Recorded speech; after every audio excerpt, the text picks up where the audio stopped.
On this edition of Jerusalem Dateline, the IDF assassinates top Islamic Jihad leadership in Gaza, and Israelis brace for further escalation with the terror group.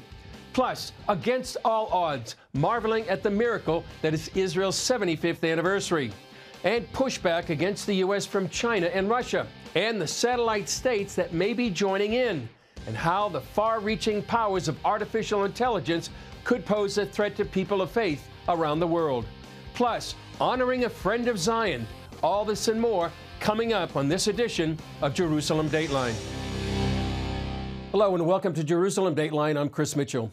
Israel launched a surprise overnight attack in the Gaza Strip on Tuesday, assassinating 3 senior commanders of the Iranian-backed Islamic Jihad terror group. Julie Stahl has more.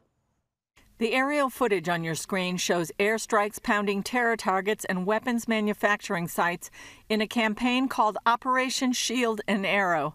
According to Palestinian health officials, at least 13 people were killed, including the 3 senior terrorists, their wives, and several of their children. Israel blamed the leaders for recent rocket fire against Israel and for planning terror attacks against Israeli civilians in biblical Judea and Samaria. Just last week, Gaza terrorists fired more than 100 rockets at southern Israel. Hamas is vowing to retaliate, and Israel is bracing for potential attacks. Cities in southern and central Israel opened up public bomb shelters. Beaches and schools in the south were also closed, and hospitals moved patients to more secure areas. Israeli media report the military expects an initial response of about 100 to 150 rockets from Gaza following the assassinations, but the fighting could last for days. Southern residents are evacuating the Gaza border area in anticipation of rocket attacks. As we head toward Independence Day on May 14th, one of Israel's leading Zionists articulates the wonder of the 75th anniversary of the one and only Jewish nation in the world. Jerusalem Post commentator Gil Troy tells our Paul Strand it's nothing less than a modern miracle. We're speaking with commentator Gil Troy, who's written extensively about Zionism and the miracle that is Israel, which is now celebrating its 75th year. Gil, has there ever been anything like Zionism before? And can you tell us about the many miracles it's produced here in Israel? Zionism is Jewish nationalism. It emphasizes the fact that Jews are not just a religion, but we're what I call an Oreo cookie. We have a nation part and a religion part, and the two together make us not better or worse than anybody else, but just special and unique. And for thousands of years, we were exiled, lost, wandering, and we came home again. And so it's quite an extraordinary story. It's a story of redemption. It's a story of faith. It's a story of people. It's a story of nationalism in the best sort of way. And if we think about the miracles of Israel, it's not just that Israel has survived despite so many enemies. It's not just that Israel has been a democracy. It's absorbed 3 million Jews from all over the world. White, black, religious, secular, doesn't matter. They're all welcome. It has created a startup nation which is generating all kinds of miracles for the 22nd century. So here we are, we're Alt Neuland, Old New Land. We look backwards and we're rooted in a story of thousands of years, but we look forward and we're inventing the future. That's a miracle every single day.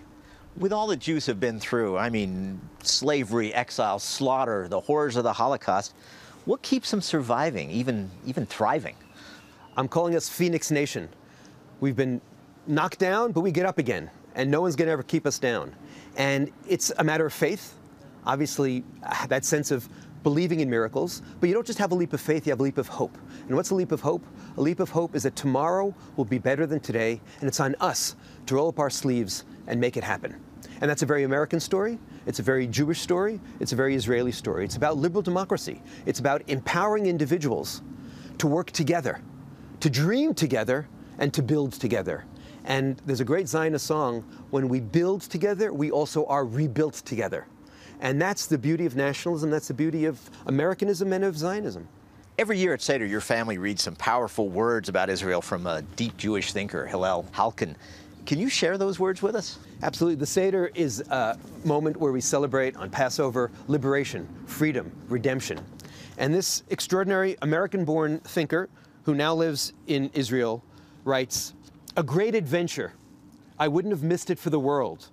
There's been nothing like it in human history.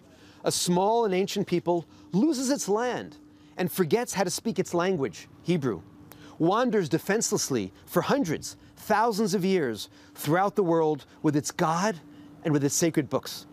It meets with hatred, persecution, violence, dispossession, banishment, mass murder in the Holocaust, refuses to give up, refuses to surrender its faith, continues to believe that will one day be restored to the land it lost, the Holy Land, the Promised Land, and manages in the end, by dint of its own efforts, against all odds, to gather itself from the four corners of the earth and return there in 1948, 75 years ago. Learns again to speak the language of its old books, Hebrew. Learns again to bear arms and defend itself when necessary. Wrests its new old home from the people that have replaced it. Entrenches itself there. Builds, fructifies, fortifies, repulses the enemies surrounding it. Grows and prospers in the face of all threats. Had it not happened, could it have been imagined? Would anyone have believed it possible? Do those words speak to you? Like, are you proud that you live here, that you're an Israeli? Like, is this a great moment for you? It's goosebumps. I'm living a miracle. You know, a friend of mine says that he grew up in the 1940s and he learned from his parents that in Jewish history, there are some horrors too awful to imagine, yet nevertheless possible to have happened.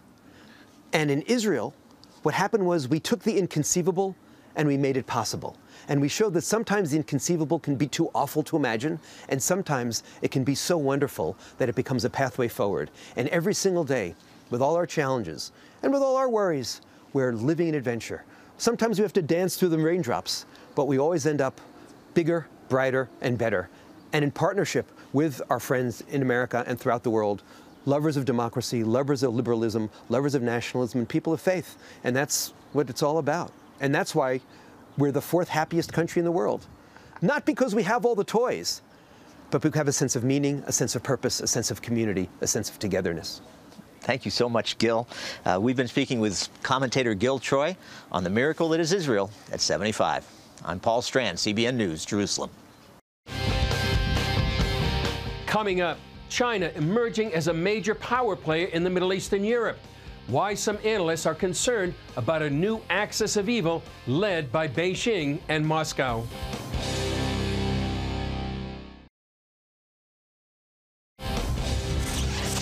China is emerging as a major player in the Middle East, bringing together Saudi Arabia and Iran after years of bitter rivalry. Could Beijing also play peacemaker in Eastern Europe? While the U.S. is signaling it's willing to work with China to end the war in Ukraine, some analysts are skeptical of Beijing's intentions, and concerns are growing over a potential axis of evil. Gary Lane brings us the details. Within hours of invading Ukraine, Vladimir Putin made an urgent phone call to Beijing. He wanted to discuss his actions with Chinese President Xi Jinping. Not only did Xi know about the invasion in advance, Western intelligence officials say the Chinese requested Putin delay military action until after the Beijing Olympics. Russia obliged.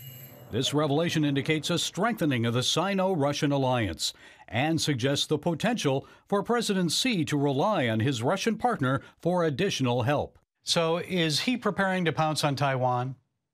Certainly, he's watching what happens in Ukraine and certainly how the rest of the world reacts to it. I think Putin went to China in order to get Xi's blessing for the invasion. And perhaps a nod toward closer cooperation.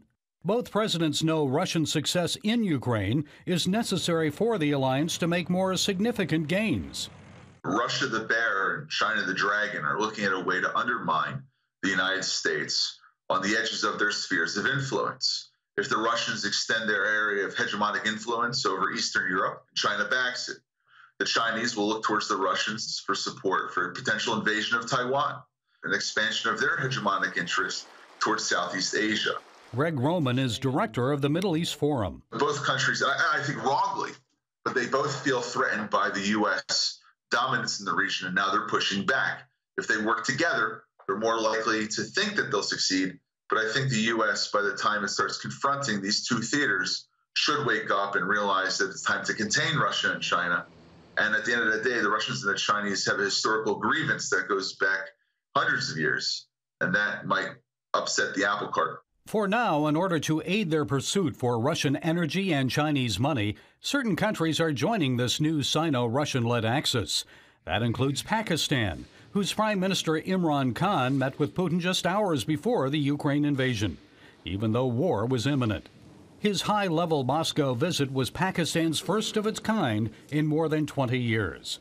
Hudson Institute senior fellow Robert Spalding suggests why timing of this convergence is troubling. Ukraine plus Russia plus China plus China's Belt and Road Initiative, so all the satellite states, to include countries like Iran and North Korea and others that are along the Belt and Road Initiative, makes them incredibly powerful, not just militarily, not just from a nuclear weapon perspective, but also economically, financially, and increasingly technologically.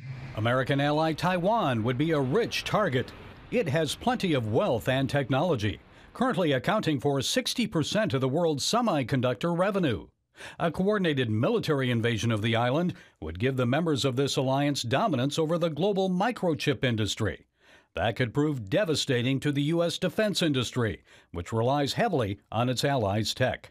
Taiwan Semiconductor is the best chip manufacturer in the world today. It's no longer American companies. It is TSMC. Now, the good news is they've started to build a fab in Arizona. So, part of what we would be doing in the response to a potential invasion by China would be relocating the engineers and scientists that work on chips, and as many of the people of Taiwan that would like to, leave before the invasion begins. Concerns over this anti-American axis extend far beyond Taiwan and advance Chinese military capabilities. North Korea, a longtime member, continues to threaten its neighbors with missile launches, and Iran may soon possess a nuclear weapon. Technology experts also warn that China's advances in artificial intelligence already exceed those of the United States. It's really a fundamentally different world, and the tragedy of it all is that we help them build it. And we're not doing a lot to advance our own, are we? This has been growing. We knew it was happening. We wanted to hope or wish it away, kind of like Chamberlain and others of his ilk during World War II. And the Ukrainian pushback against the Russians may be the wake-up call needed to spur the United States and its allies to respond resolutely to this new and dangerous axis of evil threat. Gary Lane, CBN News. Up next, artificial intelligence is taking the world by storm, promising a new frontier in technology. We explore how the AI boom could spell trouble for persecuted Christians.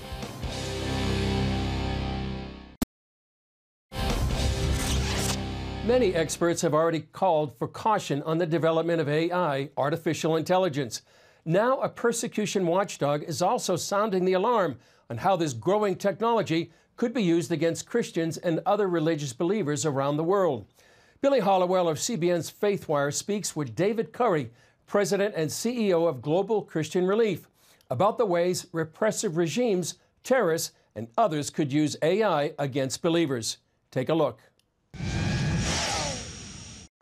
Or to cut out material to sort of shape narratives? Well, here's my prediction that every sermon online, on YouTube, on Facebook, is at risk for either being censored or is being shadow banned right now. Biblical values will be one of the center point battles of censorship, and it is happening now. There are assumptions built into these social media companies that will keep certain content lower down or even ban it completely. So as you begin to see artificial intelligence get more sophisticated about this, you are going to see a rise in censorship. It's not that it's not happening, but that you will see them just outright banning it entirely, and there'll be very little we can do if we don't own the platform. This is why I think we're calling. Obviously, there's a role for government in passing laws which protect religious experience from these kinds of attacks of artificial intelligence. Unfortunately, China and others are ahead of it. They're in the shaping of these laws. So we've got to catch up, and there needs to be a wave of pressure from people of faith about raising this flag with your representatives. But we also then, as the body of Christ, need to begin to think about how can we create platforms that we cannot be banned from, where we can speak openly, where we can practice our faith peacefully. We should be as loving, as sweet, as winsome as anybody would be when they're walking with Jesus. But we have to be clear that the basic biblical story is a challenge to the culture now, and I think that's going to be banned on public platforms in the not too distant future. Yeah, I mean, we've seen this on all sorts of issues where people are saying things and there's a narrative. If it doesn't line up, it may be restricted. And when it comes to religious expression and these freedoms that we enjoy here in America, right, as well, this is really an issue, the AI piece of the puzzle for everyone around the globe. When I think of, the reports of China, the Chinese Communist Party rewriting the Bible, these different things that have circulated over the years, you look at that and then you look at how easy it is to tell a system or a computer to do something or say something or to install these sort of filters that these, restrictive nations and groups would want to install. There's a lot to think about here. And the technology, it feels like it's moving way faster than people are thinking about the ramifications of it. And you see people like Elon Musk and others sounding the alarm on this and actually saying we need to have some rules and regulations here. And I think that would be smart. Now, some of these countries are not going to abide by those rules and regulations, but having them make sense. I wanted to ask you one other thing about weapons, because this has come up a lot. How are certain countries or groups potentially going to use AI to restrict groups like persecuted Christians using weaponry? Well, there are autonomous weapon systems, and these are built on programs which are made to identify threats and the weapon make a decision on its own.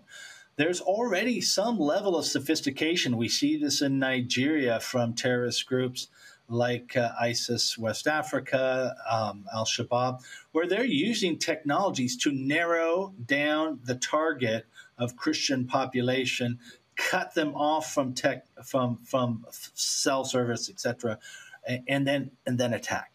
So it's a short leap from that to using autonomous weapons, which already exist, to make decisions to find out, let's say, attack churches on a Sunday morning, etc. So this is a possibility. Then we're just beginning to scratch the surface of how the AI will be involved in that. That's why we need to get these laws. We need to raise the alarm to get laws which protect a religious expression for minorities around the world. And many of our viewers will not view the Christian faith as a minority religion, but it is all over the world. Maybe perhaps not here in America, but in many places, Christians are 2% of the population, 4% of the population, a fraction of the population, or the ruling political party, the dictator or the communist system or whatever, wants to snuff out the expression of Christian faith, and they'll use all of the censorship, all of the programming and assumptions of artificial intelligence, and even predictive policing and weaponry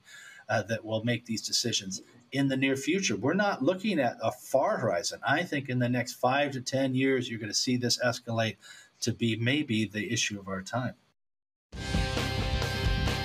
Still ahead, a champion for Israel and the Jewish people. Dr. Robert Jeffress is honored with the Friends of Zion Award. Thank you for watching Jerusalem Dateline. We're committed to providing you with unbiased reporting from the Holy Land. Through weekly broadcasts, podcasts, and online media, our vision is to reach millions around the globe with the true story of what's happening in Israel and the Middle East, all from a biblical and prophetic perspective. This is a big vision and is only made possible by the generous support of people like you. Call us toll-free at 1-800-700-7000 or go to cbn.com/Jerusalem Dateline and make a donation that will help spread the light of truth about Israel throughout the world. As a small country surrounded by enemies, Israel, perhaps more than most nations, values its friends. Pastor Robert James Jeffress Jr. from First Baptist Dallas recently received the Friends of Zion Award. He spoke with us about the importance of Christians supporting the state of Israel. one of America's most well-known preachers sees Christians growing dangerously cold toward Israel. I'm very concerned at the diminishing support for Israel I'm sensing, especially among younger Christians. And quite frankly, it's the fault of the church for that. The church is not preaching what the Bible teaches about Israel. Most people are completely unaware of that unconditional covenant God made with Abraham in Genesis 12. The Friends of Zion Museum recently honored Pastor Robert Jeffress Jr. with its Friends of Zion Award. He talked about the special feeling of receiving it in person. There is something mystical that happens when you're in Israel. You realize that this is the place where Jesus walked. It's the place where the prophets came. It's the place where the scriptures were written. And I've been here 10 or 12 times, and it's the same feeling every time I come. Pastor Jeffress says he's honored to get an award received by some of the best-known Americans. This is one of the highlights of my ministry. I was in the Oval Office when President Trump received his Friends of Zion Award. I believe that the Bible teaches us that whoever is on the right side of Israel is on the right side of God. The Friends of Zion Museum, Jerusalem, has been highlighting the unique relationship between Israel and its Christian Zionist friends since 2015. Through state-of-the-art exhibits, it tells of the return of the Jewish people to their historic homeland and the brave non-Jews who assisted them in realizing this dream. IDF Captain Asaf Shahar spoke about the unique connection that goes way beyond military assistance. It's something special. It's something who express the deep bridge between us and you. And I'm telling you, it's not just tanks, it's not just airplanes, it's not just missiles. It's to continue and making this bridge that will be a big and strong of cooperation between Israeli nationality and you. From the Friends of Zion Museum in Jerusalem, I'm Susan Strand. Well, that's all for this edition of Jerusalem Dateline. Thanks for joining us. Remember, you can follow us on Facebook, Twitter, Instagram, and YouTube. And you can also access CBN content through our CBN News and other CBN apps. And don't forget to sign up for our email blasts so you can continue to receive all of our exciting CBN content. I'm Chris Mitchell. We'll see you next time on Jerusalem Dateline.